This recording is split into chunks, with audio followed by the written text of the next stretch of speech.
नमस्कार, कुकिंग मराठी तडका या यूट्यूब चॅनलमध्ये आपले सर्वांचे परत एकदा खूप खूप स्वागत आहे।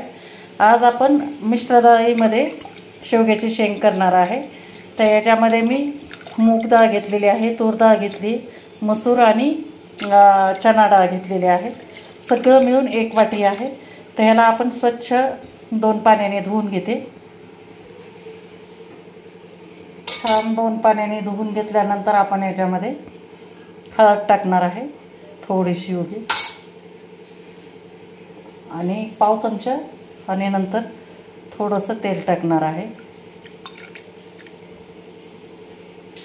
आणि आता हे छान आपण मिक्स करून घ्यायचे आणि मिक्स करून झाकण लावून याच्या 3 शिट्ट्या करून घ्यायच्यात आपल्याला। तर आपले कुकरच्या डाळीच्या शिट्ट्या होतात तोपर्यंत आपण ही शेवग्याची शेंग सोलून अशी घेतलेली आहे। थोडं असं साल ठेवायचं आणि थोडंसं काढायचं, म्हणजे हे साल असंच ठेवल्यामुळे आपली ही शेंग जी आहे ते तुटत नाही। आणि हे असं साल थोडं काढल्यामुळे जे आपला मसाला टाकणार आहे ते तिखट मीठ आपलं ह्या शेंगेला छान लागेल आणि चांगली चव येते आपल्याला। तर हे आपण सोलून पाण्यामध्ये टाकली आहे। तर आता ही उकडून घेणार आहेत आपण। तर पाण्यातून काढून घेते।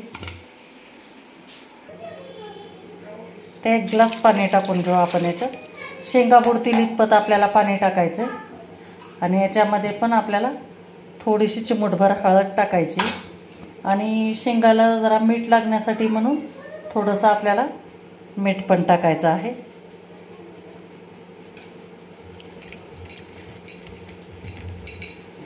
आणि छान मिक्स करून आपण याला गॅसवर 5 मिनिट आपण शिजवून घेणार आहे।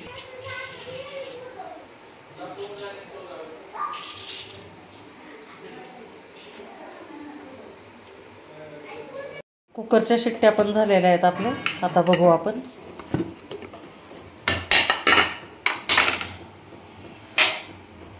छान एकदम डाळ मऊसूत आपली शिजून तयार झालेली आहे। आता आपल्याला हिला हटायचं नाही, असंच ठेवायचं आहे।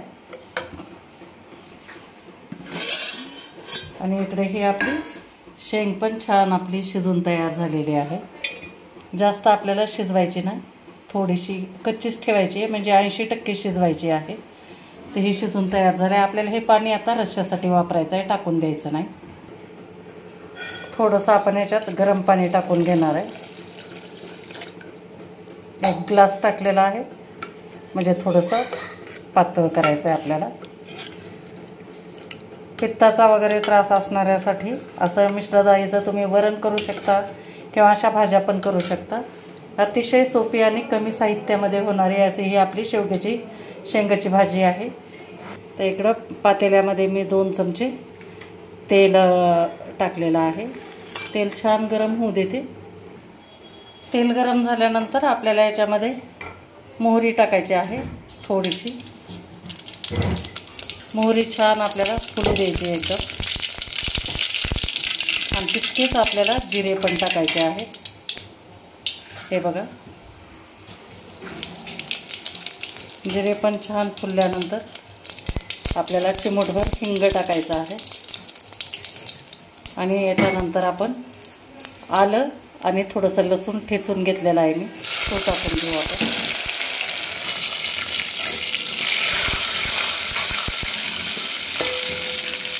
थोडासा लालसर झाल्यानंतर आपण याच्यामध्ये मसाले टाकणार आहे। तर हे 1 चमचा जे आहे ते आपण घरचं काळं तिखट घेतलं, 1 चमचा धने पावडर आहे आणि 1 चमचा लाल तिखट आहे। हे एवढं आपण टाकून घेणार आहे। याला पण तळून घ्यायचं चांगलं, मिरची कलर छान येतो। आणि यानंतर 1 गावरान टोमॅटो आहे, तो बारीक कट करून घेतला आहे, तो टाकून घेऊ आपण।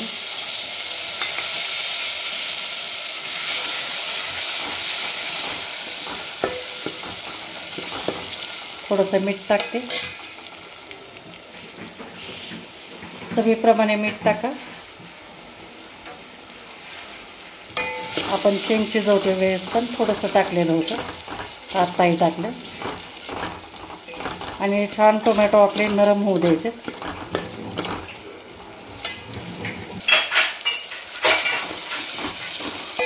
2 मिनिटामध्ये आपले टोमॅटो छान नरम झालेले आहे.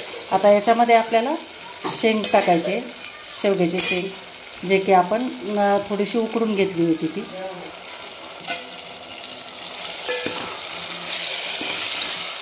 मिक्स करून घेऊ छानपैकी. वाटण नाही किंवा काही नाही, जास्त मसाल्याचा पसारा नाही किंवा नेहमी वाटणार तर तेच खाऊन कंटाळा येतो. तर अशा पद्धतीनं तुम्ही शेवग्याची शेंगभाजी तुम्ही करून बघा, नक्कीच तुम्हाला आवडेल. ते आपण आता छान मिक्स करून घेतलेलं आहे. तर आता याच्यानंतर आपण जी डाळ हे करून घेतली होती, शिजवून घेतली होती, ते टाकून घेऊ.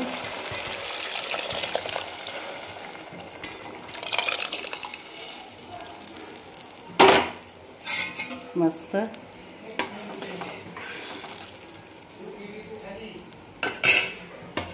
आणि हे आपलं थोडंसं शेवग्याच्या शेंग शिजवते वेळेस जे पाणी होतं ते पण टाकून दिलं.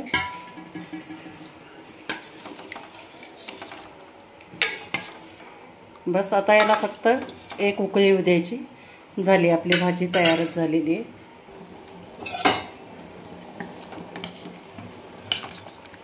तर हे अशा पद्धतीनं आपली उकळी आलेली आहे. जास्तही उकळी खळखळ एकदम आल्यानंतर सगळं तेल जातं अशा डाळीमध्ये टाकून केलेल्या भाज्यांचं. त्यामुळे एवढे जास्त आपल्याला उकळी येऊ द्यायची नाही. वरतून मस्त अशी कोथिंबीर टाकायची. आणि ज्वारी किंवा बाजरीची भाकरी, चपाती तुम्ही कशासोबत पण खाऊ शकता. मी तुम्हाला एका प्लेटमध्ये काढून दाखवते. तर ही मंडळी बघा, अशा पद्धतीने ही आपली साध्या पद्धतीने एकदम विदाऊट मसाल्याची आपली ही शेवग्याची शेंगाची भाजी आहे. तर कशी वाटली तुम्हाला माझी ही रेसिपी, नक्की मला कमेंट करून सांगा. आणि व्हिडिओ जर आवडला असेल तर लाईक करा, शेअर करा आणि चॅनलला नवीन असाल तर सबस्क्राईब करा. थँक्यू.